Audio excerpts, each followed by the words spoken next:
بہرحال حضرت علی رضی اللہ تعالیٰ عنہ نے اپنے خلافت میں ایک کام یہ کیا،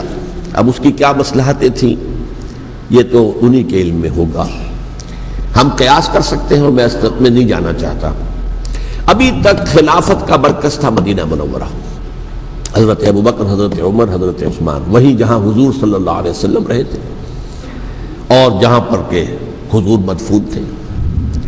لیکن حضرت علی نے اپنا مرکز جو ہے وہ کوفہ بنا دیا۔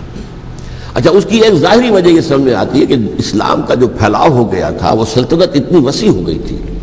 کہ مدینہ منورہ بہت جنوب میں اور بڑے صحرا کو عبور کر کے جانا ہوتا تھا۔ کوفہ جبکہ ایسی مقام پر تھا کہ جہاں سے مشرقی راستہ جا رہا ہے ایران کو، عراق کے اندر تو ہے وہ شہر کوفہ، اور پھر ایران اور خراسان اور ہندوستان کو راستہ جا رہا ہے، وہیں سے شمال کی طرف جا رہا ہے، شام کی طرف اور ترکی کی طرف، اور وہاں سے پھر یہ کہ مغربی افریقہ کو بھی کنٹرول کرنا، جو شمالی افریقہ کو وہ بھی آسان تھا۔ بہرحال حضرت علی نے کوفہ کو اپنا مرکز بنایا، اور نتیجہ یہ ہوا کہ سبائیوں کا بھی مرکز وہی بن گیا،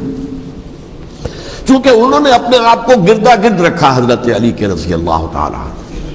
اب ظاہر بات ہے کسی پرٹیکولر پرسن کے خلاف تو کوئی مقدمہ موجود تھا نہیں، بلکہ جب جنگ جمل ہو رہی تھی، ابھی جنگ نہیں ہوئی تھی، حضرت عائشہ، حضرت طلحہ، حضرت زبیر وہ لے کر آئے تھے لشکر اس مطالبے کے لیے کہ حضرت عثمان کے قاتلوں کو سزا دی جائے، قصاص لیا جائے۔ حضرت علی رضی اللہ تعالیٰ عنہ سے گفت و شنید ہو رہی تھی، حضرت علی جو ہے اس پر آمادہ ہو گئے کہ ٹھیک ہے، میں جو بھی قاتلین عثمان ہیں ان کو گرفتار کر کے سزا دوں گا۔ این اسی وقت کوفے کی مسجد کے اندر جو ہے 10,000 کا مجمع کھڑا ہو گیا، ہم سب قاتل عثمان ہیں، لو ہم سے بدلہ کہاں سے لوگے؟ اور انہوں نے کیا کیا، جاتے ہی جنگ چھیڑ دی۔ جب چھڑ جائے تو یا مرو یا مارو، اس کے سلاوہ تو کوئی چارہ کار ہوتا ہی نہیں۔ ایک رات میں 10,000 مسلمان شہید ہوئے، جن میں 2 عشرہ مبشرہ میں سے حضرت زبیر اور حضرت طلحہ رضی اللہ تعالیٰ۔ تو یہ صورت تھی، سبائیوں نے گھیراؤ کیا حضرت علی کا رضی اللہ تعالیٰ۔ حضرت معاویہ دعوے دار نہیں تھے خلافت کے، قطعاً نہیں، ان کا صرف ایک دعویٰ تھا، اور وہ یہ تھا کہ عثمان کے قاتلوں کو گرفتار کرو، یا خود سزا دو یا ہمارے حوالے کرو، ہم اس سے قصاص لیں گے۔ اس لیے کہ قبیلہ بنو امیہ کا تھا، اور حضرت امیر معاویہ بنو امیہ میں سے، تو ایک خاندانی طور پر جو ہے ہم قصاص لیں گے ان سے جنہوں نے قتل کیا ہے حضرت عثمان کو۔ لیکن یہاں ظاہر بات ہے کہ حضرت علی رضی اللہ تعالیٰ عنہ کی طرف سے مطالبہ یہ ہوتا تھا تم پہلے میری بیعت کرو، میرے ہاتھ مضبوط کرو تاکہ میں ان کے خلاف کوئی اقدام کر سکوں۔ لیکن انہیں یہ اندازہ تھا کہ اگر میں نے بیعت کی تو ظاہر بات ہے کہ حضرت علی تک پہنچنے سے پہلے مجھے گردن اڑا دیں گے یہ لوگ، اس لیے کہ سبائی جو ہے وہ آپ کو گھیرے ہوئے۔ بہرحال ایک عجیب الجھاؤ، ایک ڈائلیما تھا جس کی وجہ سے یہ جنگ چلتی رہی، اور حضرت علی رضی اللہ تعالیٰ عنہ کو انہی کے شیعان علی ہی کے اندر سے وہ جماعت علیحدہ ہوئی تھی جس کو ہم خوارج کے نام سے جانتے ہیں، اور ایک خارجی ابن ملجم ہی نے حضرت علی کو شہید کیا رضی اللہ تعالیٰ عنہ۔ پھر حضرت حسن رضی اللہ تعالیٰ عنہ، اب دیکھیے کس قدر صحیح بات تھی جو حضرت علی رضی اللہ تعالیٰ عنہ نے فرمائی جب ان سے کہا گیا کہ کیا ہم آپ کے بیٹے حسن کے ہاتھ پر بیعت کر لیں رضی اللہ تعالیٰ عنہ؟ فرمایا نہ میں تمہیں اس کا حکم دیتا ہوں نہ میں اس سے روکتا ہوں، یہ تمہارا معاملہ ہے، امرہم شورا بینہم، تم اپنے باہمی مشورے سے جو فیصلہ کرو گے ٹھیک ہے،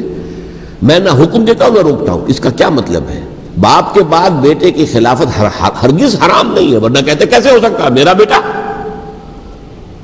نہیں، یہ نہیں کہا آپ نے۔ حضرت عمر سے بھی کہا گیا تھا کہ اپنے بیٹے کو نامزد کر دیں، عبداللہ ابن عمر کو، تو انہوں نے جواب میں کیا کہا؟ اسے تو طلاق دینی بھی نہیں آتی۔